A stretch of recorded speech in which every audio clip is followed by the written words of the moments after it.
Martineau. Des fois, quand on se sent contrarié, c'est peut-être parce qu'il touche à quelque chose. Les rencontres de l'air. Lieu de rencontre où les idées se bousculent. Où la libre expression et la confrontation d'opinions secouent les conventions. Des rencontres où la discussion procure des solutions. Des rencontres où la diversité de positions enrichit la compréhension.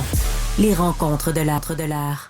Alors, Joseph, on va parler de ta chronique, mais d'abord et avant tout, je ne sais pas si tu as vu passer ça, un sondage Abacus Data, c'est dans le National Post. Les conservateurs s'acheminent vers la plus grande majorité de l'histoire du Canada. De l'histoire du Canada, on parle de 43 % pour les conservateurs, de 24 % pour Justin Trudeau. Écoute, je pense que c'est assez clair, là. Je pense que c'est assez clair, oui. C'est un sondage qui s'inscrit dans une tendance, hein. Tu sais ce qu'on dit, il faut se méfier d'un sondage, mais quand plusieurs sondages pointent dans la même direction, ça commence à être révélateur. Tu as vu également que les porteurs de valises du Parti libéral, notamment Jack Metzing et le NPD, commencent à dire « Oh, ben restez à bord de la même chaloupe on n'est pas trop sûr. » On voit évidemment que les gens qui pourraient lorgner à la succession de Justin Trudeau commencent à se faire plus visibles. Alors oui, effectivement, ça sent très, très, très mauvais pour le Parti libéral du Canada. Trudeau restera-t-il? Partira-t-il? Je ne sais pas. Il a creusé sa propre tombe, excuse-moi, avec sa politique d'immigration qui est décriée de toutes parts, là.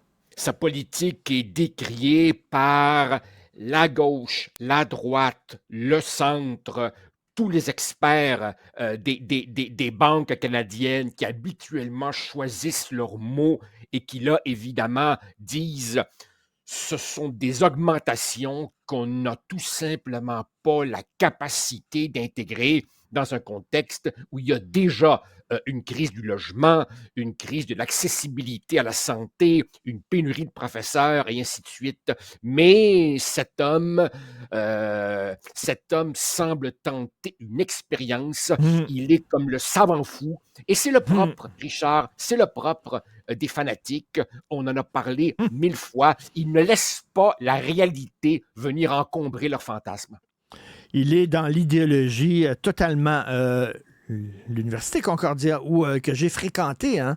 Je suis allé étudier en cinéma à l'Université Concordia et je peux te dire que, je le dis souvent, ça fait passer l'UQAM pour le HEC. Là. C'est à gauche de la gauche. Là. Vraiment, Concordia, c'est incroyable. Et là, tu parles dans ta chronique de cette université-là qui est totalement dans le délire. Là. Richard, tu as fréquenté, excuse-moi de te faire de la peine, Concordia il y a quelques décennies. À l'époque où, puisque nous avons le même âge, moi je fréquentais l'UQAM, où c'était aussi un délire idéologique marxiste-léniniste.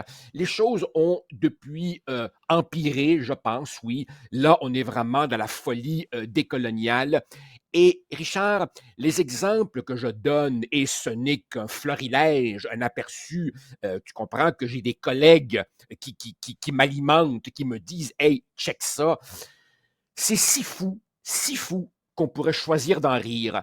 Mais moi, je ne ris pas. Je ne trouve pas ça drôle du tout. Je vois ça avec douleur, je vois ça avec tristesse. J'ai consacré une partie de ma vie adulte au monde universitaire et voir ces folies idéologiques, ça me brise le cœur. On n'a pas assez de temps, probablement, pour tout résumer. J'invite respectueusement nos auditeurs à aller lire ce que je dis. Il ne s'agit pas à Concordia d'introduire par-ci, par-là quelques cours sur une culture autochtone injustement négligée. C'est pas ça le problème. Non. Ici, il est question de autochtoniser, décoloniser tous les programmes. Alors évidemment, quand on entend ça, tous les programmes, ça semble un peu radical. Alors j'ai été fouillé et dans ma chronique, je cite les textes que l'on retrouve sur le site même de l'université où il est question de se débarrasser des, je cite, dogmes eurocentriques dans tous tous les programmes. Alors évidemment, la question, c'est est-ce que par tous les programmes, oui, on inclut génie, sciences, physique, biologie, mathématiques? Ben oui, Richard, il semblerait que ça aussi, c'est épouvantablement colonial. Alors je m'excuse, moi je ne savais pas qu'il y avait une physique autochtone, je ne savais pas qu'il y a une manière de construire des ponts typiquement autochtones. Je m'excuse, Richard, je m'excuse que toutes les cultures aient droit au respect, bien entendu, que certains savoirs autochtones aient été injustement négligés. Oui, d'accord, mais quand on parle des sciences physiques, des sciences expérimentales, je m'excuse, il y a des visions du monde, notamment dans le domaine scientifique, pas dans la spiritualité.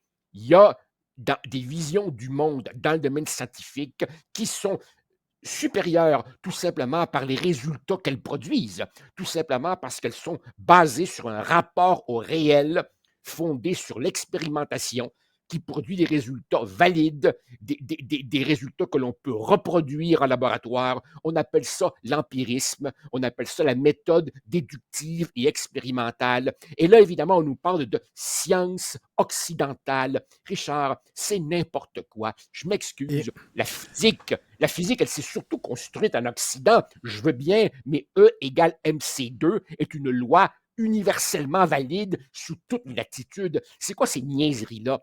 La science, elle n'est pas occidentale. La science, la vraie, elle est universelle.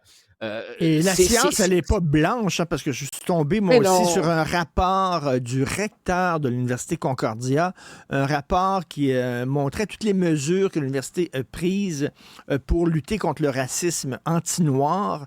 Et on disait que l'Université Concordia allait s'engager à promouvoir les savoirs noirs. C'est quoi Richard, ça, les savoirs noirs? Je dis pas que les Noirs n'ont pas de culture et n'ont pas de savoir. Je dis que les savoirs n'ont pas de race. Les mathématiques, voilà, c'est ni blanc, ni noir, ni jaune, ni c'est rouge. ça. C'est Voyons. ça, c'est quoi ça maintenant, là? Un blanc ne connaîtrait rien au jazz. C'est quoi cette affaire-là, là? C'est vrai qu'il y a une très grande littérature produite par des écrivains noirs, américains, africains, martiniquais, et qu'on les étudie. Bravo! C'est pas ça le problème. C'est quoi cette obsession raciale de tout ramener à la pigmentation de la peau de celui ou celle qu'on étudie ou qu'on veut comprendre? Et bien entendu, Richard, bien entendu, tu comprends que depuis ce matin, j'ai d'ex-collègues, notamment de l'UQAM. Tu sais que j'ai eu une petite passe d'armes avec le recteur de l'UQAM. Je lui en prépare des belles, parce que mes collègues... Non, non, non, non, mais Richard, quand on me cherche, on me trouve. Tu vois? Alors évidemment, Mais, j'ai mes collègues de l'UQAM qui me disent Joseph, t'es en retard. Le décolonialisme se porte très bien à l'UQAM. Va lire ceci. Et là, évidemment, on me donne un greatest hits des dernières folies ucamiennes en termes de décolonialisme. Et bien entendu, Richard, ça n'a rien à voir avec la mais science. Tout simplement parce que un vrai scientifique connaît pas d'avance les réponses. Ici, les réponses sont connues d'avance. On sait c'est qui le coupable, on sait c'est qui la victime. C'est pas de la science parce que les faits inconvenants sont toujours gommés. Par exemple, le succès des minorités asiatiques. On n'en parle jamais du succès des minorités asiatiques. En science, il faut toujours que tu montres que ton interprétation est supérieure aux autres interprétations. Ils ne discutent jamais des autres interprétations. Et puis, écoute, tout ça repose sur un postulat de base qui est complètement fallacieux. C'est-à-dire que à chaque fois qu'on constate une anomalie statistique, c'est forcément du racisme. Par exemple, certaines minorités ont un taux d'incarcération supérieur. Ils sont plus nombreux que d'autres en prison. C'est évidemment du racisme.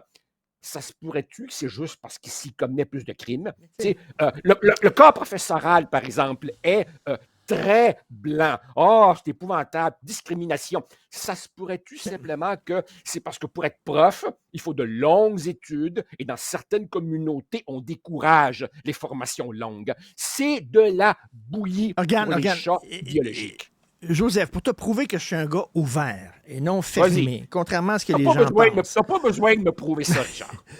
Je peux comprendre, par exemple, le guide alimentaire canadien, où on dit Vas-y. ça prend 2 verres de lait par jour. Je peux comprendre OK. qu'effectivement, les Asiatiques, par exemple, digèrent mal le lait. OK? Ouais. Ils ont des problèmes. Et qu'effectivement, le guide alimentaire canadien a été fait dans une conception du monde eurocentrique blanc, centré sur les Blancs. Je peux comprendre ça. Et il Bien faut sûr. maintenant faire des guides alimentaires qui tiennent compte des particularités de différents. Je peux comprendre ça. Il n'y a aucun problème. Mais là, d'appliquer la grille d'analyse du racialisme, du colonialisme sur les sciences, n'importe qui nous écoute, monsieur et madame tout le monde, qui ne sont pas allés à l'université, trouve ça fou comme de la marde. Veux-tu me dire comment ça se fait les institutions de haut savoir, qui sont censées regrouper la crème de la crème, les gens qui sont plus intelligents, plus cultivés que monsieur, madame, tout le monde, comment ça se fait que c'est eux autres les plus bêtes et les plus imbéciles? Eh Comment bien, ça se fait? je vais te répondre à ça, Richard. La réponse, elle est profondément triste. Beaucoup parmi nous, moi, toi, d'autres, on a cette idée, puis pourtant, hein, après toutes ces années à l'université, j'aurais dû m'en guérir, hein, on a cette idée que l'université devrait être un bastion de sérénité, de sagesse, loin du tumulte des foules. C'est faux. Il me fera plaisir de t'envoyer un article écrit récemment par le grand historien britannique Niall Ferguson qui disait, si vous pensez que les universités ont historiquement été des remparts contre le fanatisme idéologique, vous ne savez pas de quoi vous parlez. Ah Les oui. universités ont fréquemment été les incubateurs du fanatisme idéologique. Le nazisme fut embrassé avec enthousiasme dans les universités allemandes, pas seulement par Heidegger, par un paquet de profs, par un paquet d'étudiants. La folie marxiste a balayé nos universités. Pol Et Pot a étudié à la voilà. Sorbonne. Pol Pot, Ah, le chef des Khmers rouges, un oui, des responsables des plus gros génocides au monde de l'histoire, il a étudié à la Sorbonne.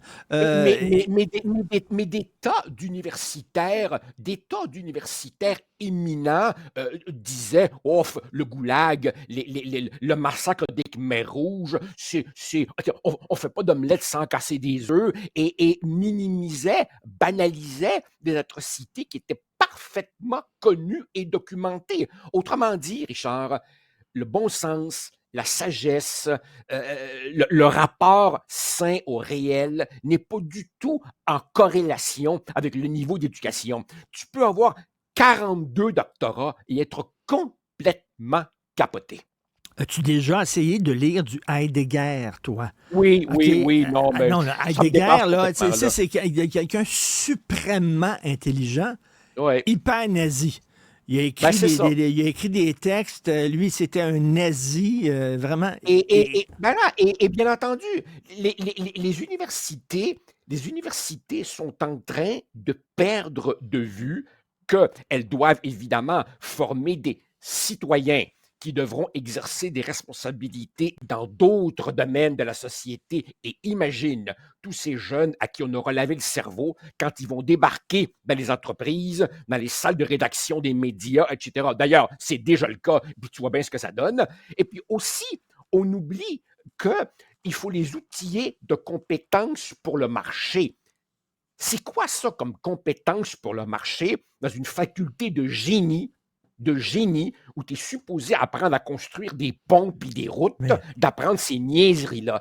Tu sais, Richard, la crédibilité d'université, ça prend des décennies, voire des centaines d'années à se construire et ça prend pas grand-chose pour le démolir.